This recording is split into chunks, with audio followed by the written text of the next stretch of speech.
Mesdames, Messieurs, chers amis, Capestanaises, Capestanais, c'est la 7e fois que j'ai le plaisir de vous adresser mes vœux en tant que maire de Capestan. Mais c'est la première fois que je ne peux pas le faire devant vous, dans notre salle polyvalente, et ensuite partager le verre de l'amitié et échanger avec vous.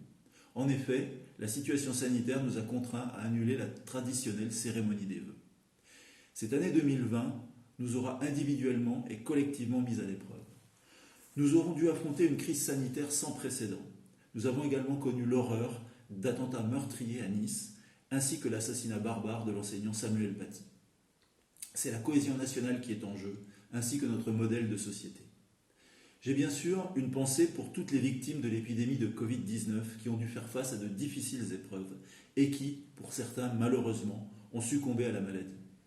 Même si, à Capestan, nous avons été relativement préservés, puisque nous avons à déplorer moins de décès en 2020 qu'en 2019. Je voudrais aussi ne pas oublier celles et ceux qui souffrent de la maladie, de la solitude, de la précarité et du chômage.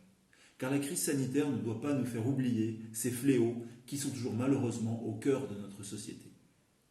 Mais au-delà de ces difficultés et de ces incertitudes, nous pouvons apercevoir de belles lueurs d'espoir.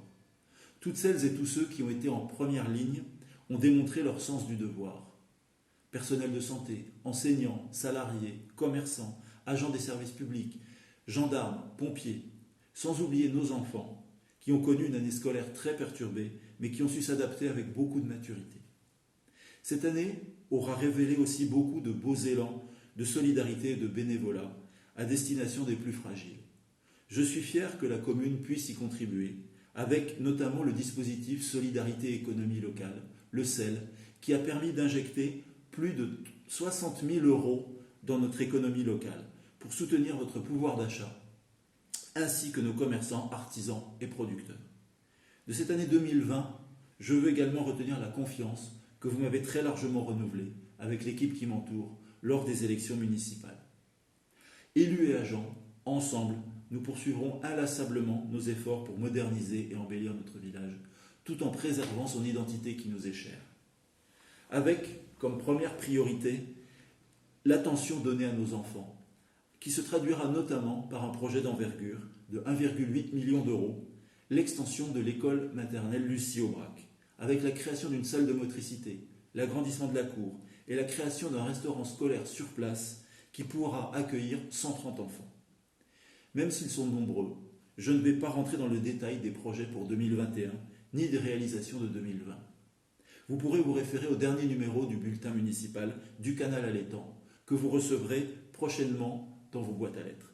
Vous pourrez aussi le consulter sur notre site internet et sur notre page Facebook. Je vous donne également rendez-vous tous les vendredis du mois de janvier pour une série de vidéos qui me permettront de revenir plus en détail sur le bilan de l'année 2020 et les perspectives pour 2021. Dessiner des perspectives, donner des points de repère, c'est d'autant plus nécessaire que la crise sanitaire nous laisse désorientés, avec le sentiment d'avancer au jour le jour, sans savoir de quoi demain sera fait. J'ai une pensée pour nos restaurants, nos bars, qui sont toujours dans la plus totale incertitude, de même que le monde de la culture, artistes, salles de spectacle. Toutes ces activités sont pourtant nécessaires à notre vie et contribuent à notre épanouissement. Je pense aussi aux associations, qu'elles soient culturelles ou sportives, dont le fonctionnement est gravement perturbé. Nous les soutiendrons pour qu'elles passent ce cap difficile.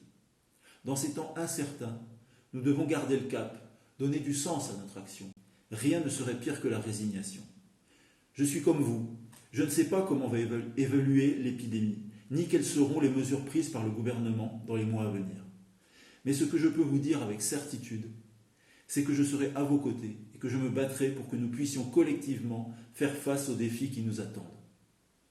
Nous investirons pour l'épanouissement de nos enfants, pour les conditions de vie de nos aînés, pour l'amélioration du quotidien de tous. Nous conforterons Capestan comme un pôle de services de proximité reconnu pour tous les âges de la vie. Nous travaillerons à l'émergence d'un modèle de développement fondé sur une économie locale de production via notamment la reconquête agricole. Car la crise sanitaire a montré la faiblesse d'un modèle économique fondé sur les délocalisations. Nous avons touché du doigt à quel point la souveraineté, c'est-à-dire notre capacité à décider par nous-mêmes de notre destin, passait par notre capacité à produire sur place. Après le premier confinement, certains ont affirmé que plus rien ne serait comme avant. Mais rien ne changera si nous ne nous impliquons pas. J'ai la conviction que le changement ne viendra pas d'en haut, de ceux pour qui tout va bien malgré les crises successives. Le changement viendra des gens ordinaires, des gens comme vous et moi, car cette crise a montré que ceux qui sont indispensables ne sont pas ceux que l'on croit. Les premiers de corvée sont plus utiles à la société que les premiers de cordée.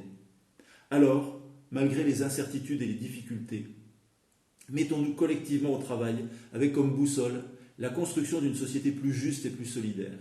Une société où la coopération prenne enfin le pas sur la compétition de tous contre tous et où chacun puisse vivre dignement et s'épanouir. Victor Hugo a dit « Même la nuit la plus sombre prendra fin et le soleil se lèvera ». Alors, en 2021, je souhaite que nous puissions contempler ensemble le lever du soleil. Vive Capestan! Vive la République indivisible, laïque, démocratique et sociale. Vive la France!